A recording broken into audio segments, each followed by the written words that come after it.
Namaste. On this auspicious occasion of Bhagirathi Jayanti, let us learn Bhagirathi Gadyam or the descent of the river Ganga, taken from the 5th canto, 17th chapter of Srimad Bhagavata. The 17th chapter of the 5th canto describes the origin of the river Ganga and how it flows in and around Ilavarta Varsha. Bhagirathi Gadyam explains how Ganga originates from the feet of Trivikrama and flows through the heavenly planets, like the moon, and then flows through the Mount Meru, and then it divides into 4 branches known as Sita, Alakananda, Chakshu, and Bhadra, and then flows into the Bay of Bengal. Come, let us learn this sacred text from Bhagavata Purana and be purified of all our sins. Namaste. Let us learn the first shloka of Bhagirathi Gadyam.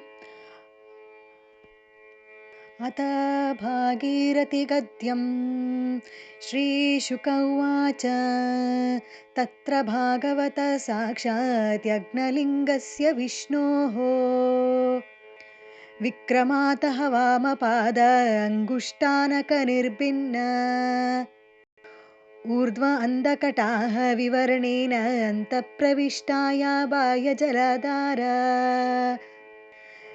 तच्चरणपङ्कजवने जान अरुणा किञ्जल्कौ परञ्जिता उपस्पर्शनामल साक्षात् भगवत्पदी इति अनुपलक्षितवाच बीदीयमान अतिमहतकालेन युगसहस्रोपलक्षणेन दिवः मूर्धनि अवततर यत्तत् विष्णुपदम् आहुः. In this shloka, Sukadeva is describing to Parikshit Maharaja how Ganga was born. Sukadevaru is saying to Parikshit Maharaja that Vishnu, who is the enjoyer of all sacrifices, that is all yajnas, appeared as Vamadeva in the yajna of Baliraja. Then he extended his left foot to the end of the universe and pierced a hole in its covering with the nail of his big toe. Through the hole, the pure water of the causal ocean entered this universe as the river Ganga. Having washed the lotus feet of the Vishnu, which are covered with a reddish powder, the water of the Ganga acquired a very beautiful pink color. Every living being can immediately purify his mind of material contamination by touching the pure waters of Ganga. She is aptly called as Vishnupadi because she directly touches the lotus feet of Sri Vishnu before descending into the universe. Later, she also acquires names such as Jahnavi and Bhagirathi. Ganga is also aptly called as Patita Pavani because she removes the internal and external impurities of all the devotees who bath in her. In this age, as we cannot visit Ganga as and when we want, reciting Bhagirathi Gadyam is a surefire way to ensure that we are purified mentally and physically. Namaste. This is the second shloka of Bhagirathi Gadyam. यत्र हावाववीरव्रतः औत्तानपादिः परमभागवतः अस्मात् कुलदेवता चरणाराविन्द उदकमिति यामनुस्वनम् उत्कर्षयमाण भागवतभक्तियोगेन दृढम् किल्यात्मान अन्तर्हृदयः औत्कण्ठविवसामीलिता लोचनायुगलकुद्मलविगिलितामला बाष्पकलया अभिव्यज्यमान रोमपुलककुलक अधुनापि परमाधारेण शिरसा बिभर्ति. This shloka explains what happens when one is completely immersed in bhakti of Vishnu. Such a devotee increases his ecstasy in devotional service more and more. So in this shloka we learn about Dhruva Maharaja, who is the son of Maharaja Uttanapada, and he is extolled as the most supreme devotee of Lord Vishnu because of his firm determination that Vishnu is the greatest. Knowing that the waters of Ganga washed Trivikrama's feet, Dhruva Maharaja accepts the same waters of Ganga on his head every day and worships it with a lot of devotion.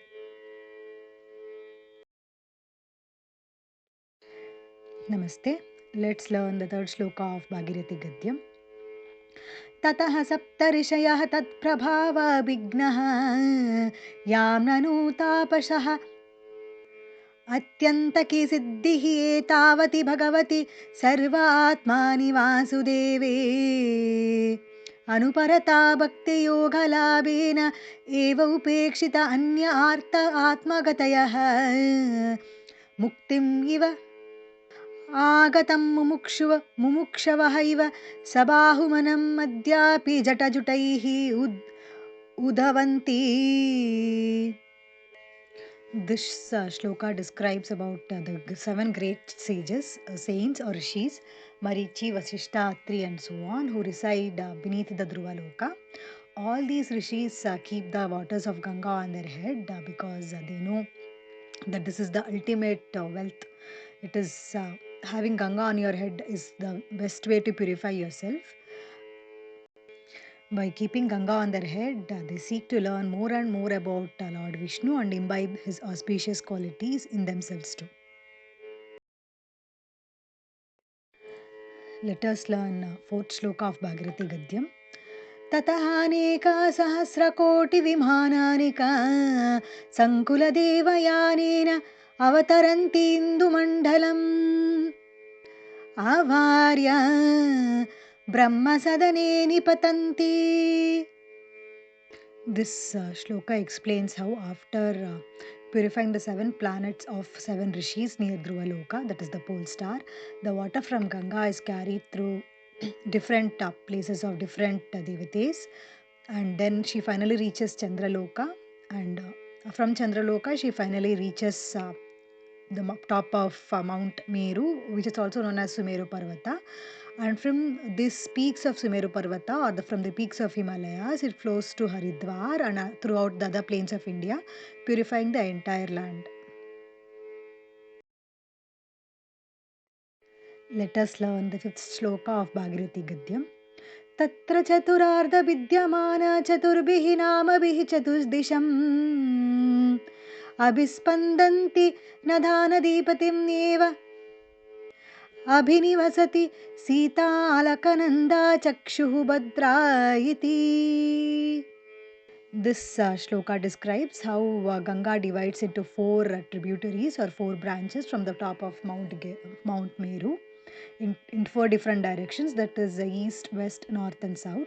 These branches of Ganga are known by the names of Sita, Alakananda, Chakshu and Bhadra, and finally they flow down to reach the ocean. Namaste. Let us learn the 6th shloka in Bhagirathi Gadyam.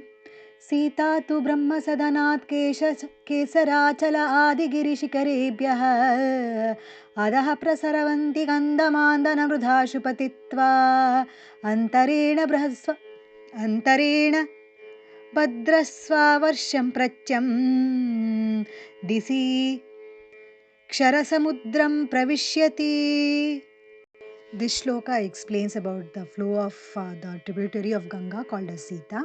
So the Sita tributary flows from Brahmapuri, from the top of Mount Meru, and it runs by the peaks of Kesarachala mountains, and then from there she runs to the Gandhamandana mountain, and then she falls into the land of Bhadrasrava Varsha. Then she finally reaches the ocean of salt water in the west. Namaste. Let us learn shloka 7 of Bhagirathi Gadyam. एवं मलयवत् शिखरात् निस्पतन्ति ततः अनुप्रतवेगा केतुमालामभिचक्षुः प्रतिच्यं दिशि सरितपतिं प्रविश्यति. This shloka explains about the direction of flow of another tributary of Ganga called as Chakshu. This Chakshu falls from the summit of Malayavan mountain, and from there she reaches the Ketumala Varsha, and from the Ketumala Varsha she reaches the ocean in the west. Namaste. Let us learn shloka 8 of Bhagirathi Gadyam. भद्रा च उत्तरतः मेरुशिरशाः निपतिताः गिरिशिखराद् गिरिशिखरम् अतिहाय शृङ्गवतः शृङ्गात् अवस्यन्दमान उत्तरान्तु कुरून् अभितः उदिचयं दिशि जलादिम् अभिप्रविशति. This shloka describes about the direction of flow of Bhadra, tributary of Ganga. She falls from the northern side of Mount Meru and subsequently she reaches the peaks of Kumuda mountain, Nila mountain, Shweta mountain and Shringavan mountain. Then she runs down into the province of Kuru, that is present-day Delhi, and from there she reaches the saltwater ocean in the north. Namaste. Let us learn 9th shloka of Bhagirathi Gadyam. तत एव अलकनन्दा दक्षिणेन ब्रह्मसदनात् बहूनि गिरिकूटानि अतिक्रम्य हेमकूटात् हैमकूटानि अतिरभसतर रमहस लुट्यन्ति भारतम् अभिवर्षं दक्षिणायां दिशि जलधिम् अभिप्रविशति यस्यां स्नानार्थं च आगच्छतः पुंसः पदे पदे अश्वमेधा राजसूया आदिना फलं न दुर्लभम् इति. This shloka describes about the flow of Ganga tributary called as Alakananda. She flows down from the southern side of Brahmapuri, that is Meru Parvata, and then she reaches the peaks of mountains Hemakuta and Himakuta, and from there she flows into the land of Bharatavarsha, and from there she flows into the salt water of Bay of Bengal. The place where Ganga meets the Bay of Bengal is called as Ganga Sagara, and on Makara Sankranti in the month of January, thousands of people still throng this place hoping to take a dip in her and be resolved of all their sins. Namaste. Let us learn 10th shloka of Bhagirathi Gadyam. Anye cha nadaha nadyah चा वर्षे वर्षे सन्ति बहुशः Meru आदिगिरि दुहितरः शतसः. This shloka explains that many other rivers, big and small, flow from the top of Mount Meru. These rivers are like daughters of the mountain and they flow to the various pieces of land and have various tributaries and flow in various branches and they finally reach the ocean.